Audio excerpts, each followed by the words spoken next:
आदरणीय प्रधानमंत्री जी, उत्तर प्रदेश के आदरणीय मुख्यमंत्री जी, आदरणीय राज्यपाल महोदया,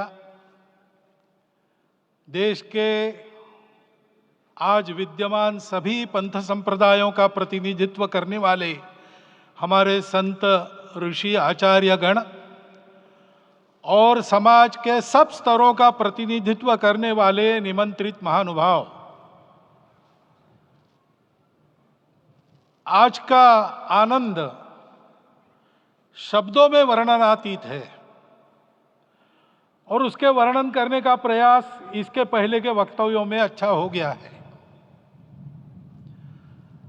यह भी बता दिया गया है और हम जानते भी हैं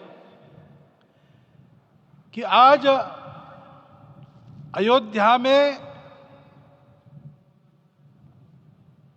रामलला के साथ भारत का स्व लौट के आया है।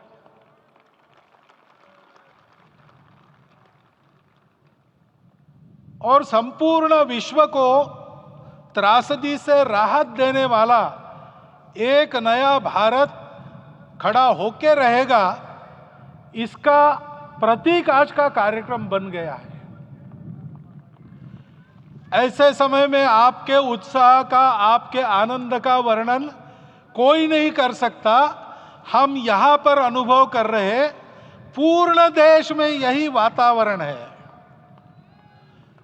छोटे छोटे मंदिर के सामने दूरदर्शन पर इस कार्यक्रम को सुनने वाले हमारे समाज के करोड़ों बंधु वहां पहुंच न पाए, ऐसे घर घर के हमारे नागरिक सज्जन, माता भगिनी सब भाव विभोर है, सब में आनंद है, सब में उत्साह है। और ऐसे समय में जोश की बातों में थोड़ी सी होश की बात करने का काम मुझे ही दिया जाता है। आज हमने सुना कि इस प्राण प्रतिष्ठा महोत्सव में पधारने के पूर्व प्रधानमंत्री जी ने कठोर व्रत रखा। जितना कठोर व्रत रखने को कहा था, उससे कई गुना अधिक कठोर व्रताचरण उन्होंने किया। मेरे पुराना उनसे परिचय है, मैं जानता हूं वो तपस्वी है ही,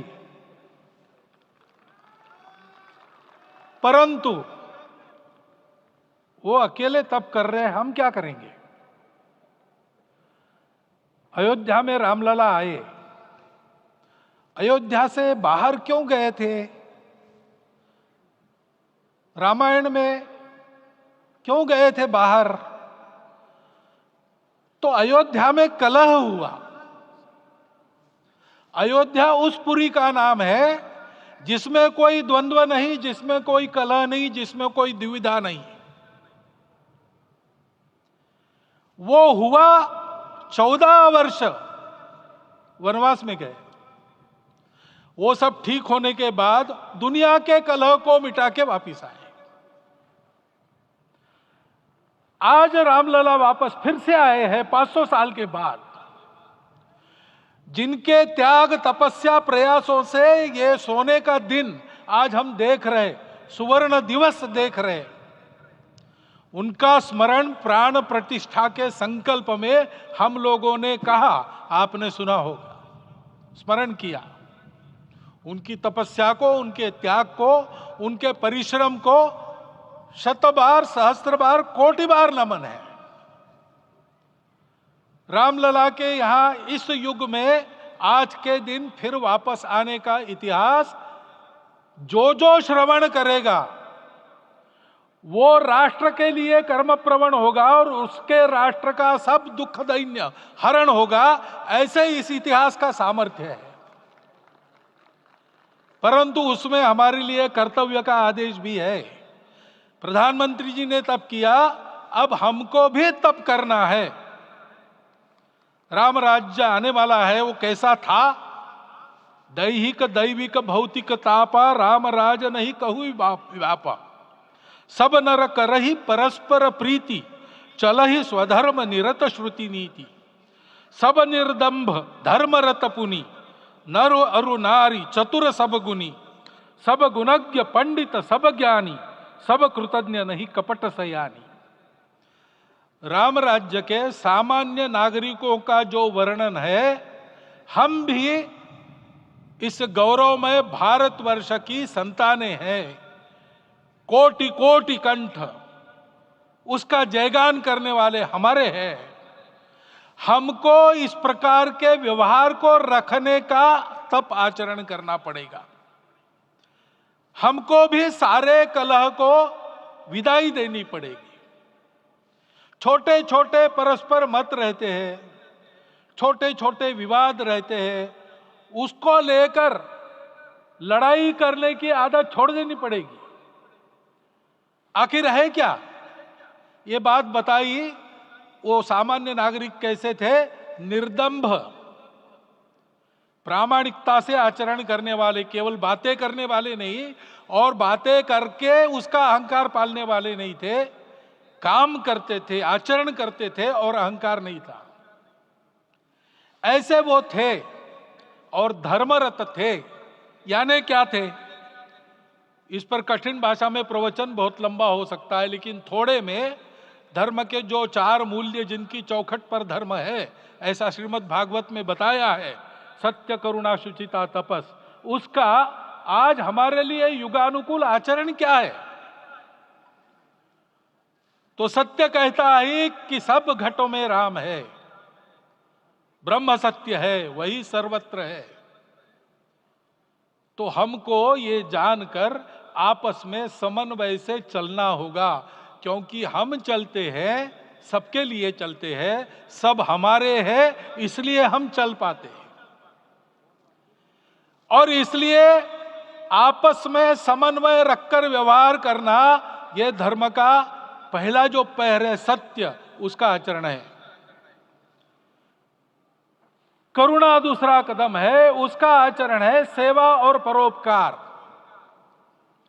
सरकार की कई योजनाएं गरीबों को राहत दे रही, सब हो रहा है, लेकिन हमारा भी कर्तव्य है, ये सब समाज बांधव हमारे अपने बंधु है।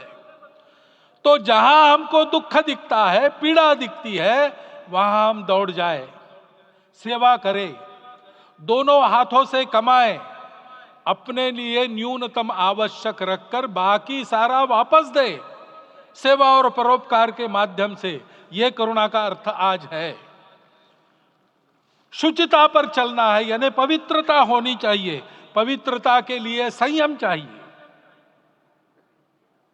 अपने को रोकना है। सब अपनी इच्छाएं, सब अपने मत, सब अपनी बातें ठीक होंगी ही ऐसा नहीं, और होगी तो भी अन्यों के भी मत है, अन्यों की भी इच्छाएं हैं। और इसलिए अपने आप को संयम में रखते हैं तो सारी पृथ्वी सब मानवों को जीवित रखेगी। गांधी जी कहते थे, earth has enough for everyone's need, but it cannot satisfy everyone's greed. तो लोभ नहीं करना, संयम में रहना और अनुशासन का पालन करना, अपने जीवन में अनुशासित रहना, अपने कुटुंब में अनुशासन रहना, अपने समाज में अनुशासन रहना। सामाजिक जीवन में नागरिक अनुशासन का पालन करना। भगिनी निवेदिता कहती थी कि स्वतंत्र देश में नागरिक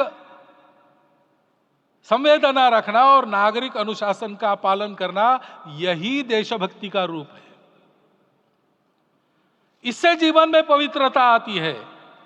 और तपस का तो मूर्तिमान उदाहरण आपके सामने आज दिया गया। व्यक्तिगत तपस तो हम करेंगे, सामूहिक तपस क्या है? संगच्छध्वम संवदध्वम संवो मनांसी जानता। हम साथ चलेंगे, बोलेंगे आपस में, उसमें से एक सहमति का संवाद निकालेंगे, एक ही भाषा बोलेंगे, वो वाणी मन वचन कर्म समन्वित होगा और मिलके चलेंगे, अपने देश को विश्व गुरु बनाएंगे। ये तपस हम सबको करना है। 500 वर्षों तक अनेक पीढ़ियों ने लगकर परिश्रम करके, प्राणों का बलिदान देके, खून पसीना बहाकर आज ये आनंद का दिन सारे राष्ट्र को उपलब्ध करा दिया। उन सब के प्रति हमारे मन में कृतज्ञता है। मैं यहाँ बैठता हूं तो मेरे मन में विचार आता है कि मुझे बिठाया, मैंने क्या किया। वो तो जो उन्होंने किया उसका प्रतिनिधि भी मुझे बनाया गया है। उस प्रतिनिधि के नाते मैं ये अवदान स्वीकार करता हूं और उन्हीं को अर्पण करता हूं। परंतु उनका ये व्रत हमको आगे लेके जाना है। जिस धर्म स्थापना विश्व में करने के लिए राम का अवतार हुआ था, उस धर्म स्थापना को अनुकूल स्थिति अपने आचरण में अपने देश में उत्पन्न करना, यह अपना कर्तव्य बनता है। रामलला आए हैं हमारे मन को आह्लादित करने के लिए, उत्साही करने के लिए, प्रेरणा देने के लिए, साथ साथ इस कर्तव्य की याद दिलाकर उसमें कृति प्रवण करने के लिए आए हैं। उनका आदेश सर पे लेके हम यहां से जाए। सब लोग तो यहां आ नहीं सके, लेकिन वो सुन रहे, देख रहे। अभी इसी क्षण से इस व्रत का पालन हम करेंगे तो मंदिर निर्माण पूरे होते होते विश्व गुरु भारत का निर्माण भी पूरा हो जाएगा। इतनी क्षमता हम सबकी है। इसका मैं एक बार स्मरण देता हूं, आप सबको धन्यवाद देता हूं और मेरे 4 शब्द समाप्त करता हूं।